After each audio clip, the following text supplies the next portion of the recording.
Hello good morning दोस्तों।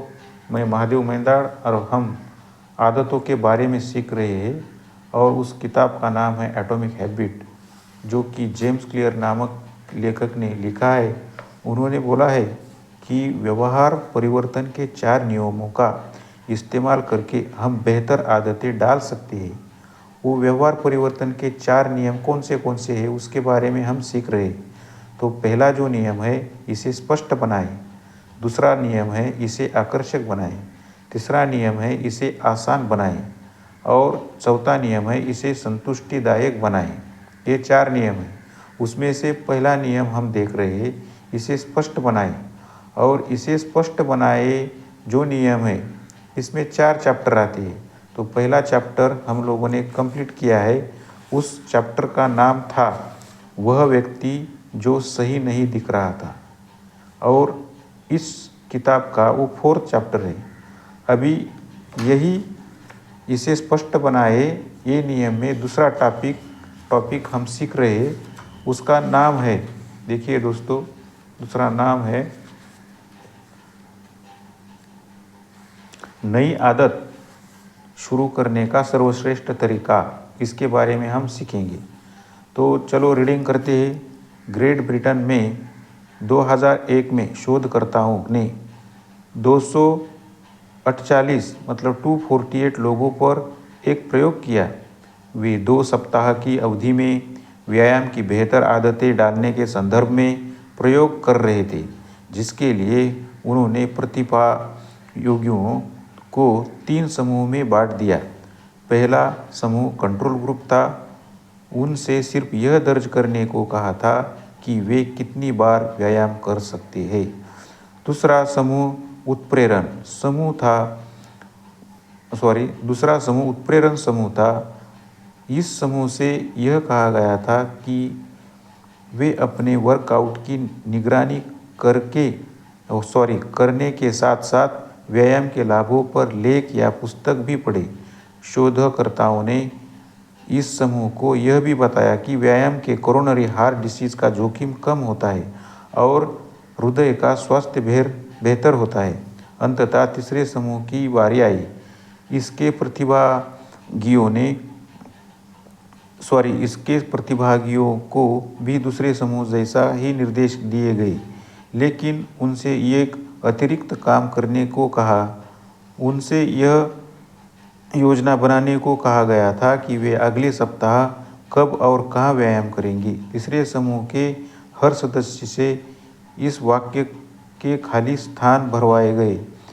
अगले सप्ताह के दौरान मैं कम से कम 20 मिनट जमकर दिन, समय, जगह पर व्यायाम करूंगा। पहले और दूसरे समूह के 35 से 38% लोगों ने सप्ताह में कम से कम एक बार व्यायाम किया। रोचक बात यह है कि दूसरे समूह को दिए गए अतिरिक्त उत्प्रेरण या प्रोत्साहन का व्यायाम पर कोई महत्वपूर्ण असर नज़र नहीं आया, लेकिन तीसरे समूह के 91% लोगों ने सप्ताह में कम से कम एक बार व्यायाम किया, यानी सामान्य से दोगुने से भी ज़्यादा लोगों ने। यानी फर्क सिर्फ उस वाक्य को भरना था जिसे शोधकर्ता क्रियान्वयन इरादा कहते हैं। क्रियान्वयन इरादे का मतलब है कि आप पहले से योजना बना लेते हैं कि आप कब और कहाँ काम करेंगे। यानी आप यह निर्णय लेते हैं कि आप किसी खास आदत पर कैसे अमल करेंगे। जो संकेत किसी आदत को प्रेरित कर सकते हैं वे बहुत व्यापक होते हैं। आपकी जेब में फ़ोन की घर का एहसास, चॉकलेट चिप कुकीज़ की खुशबू, एम्बुलेंस सायरन की आवाज़। लेकिन 2 सबसे आम संकेत है समय और जगह। क्रियान्वयन इरादे इन दोनों संकेतों की शक्ति का इस्तेमाल करते हैं। आमतौर पर क्रियान्वयन इरादे का प्रारूप यह है, जब अमुक स्थिति आएगी तो मैं अमुक प्रतिक्रिया करूँगा। सैकड़ों अध्ययनों से पता चला है कि क्रियान्वयन इरादे हमारे लक्ष्यों को पूरा करने में असरदार भूमिका निभाते हैं।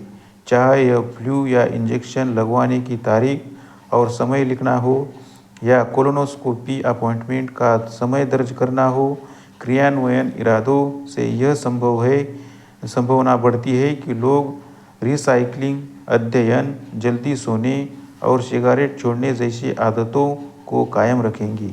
शोधकर्ताओं के अनुसार वोट डालने वाले मतदाताओं की संख्या बढ़ जाती है जब लोगों से इस तरह से प्रश्न पूछकर उन्हें क्रियान्वयन इरादे बदलने के लिए मजबूर किया जाता है। आप किस रास्ते से मतदान केंद्र पर जाएंगे? आप किस समय जाने की योजना बना रहे हैं? आप किस बस में बैठकर वहां जाएंगे? इसी तरह सरकार ने भी नागरिकों को समय पर टैक्स देने की योजना बनाने के लिए प्रेरित किया है तथा साथ ही साथ यह निर्देश भी रहता है कि देर करने पर उन्हें कब और कहाँ कितना टैक्स देना पड़ता है। निष्कर्ष स्पष्ट है, जो लोग इसकी स्पष्ट योजना बना लेते हैं कि वे किसी नई आदत को कब और कहाँ करेंगे, उनके ऐसा करने की ज़्यादा संभावना होती है।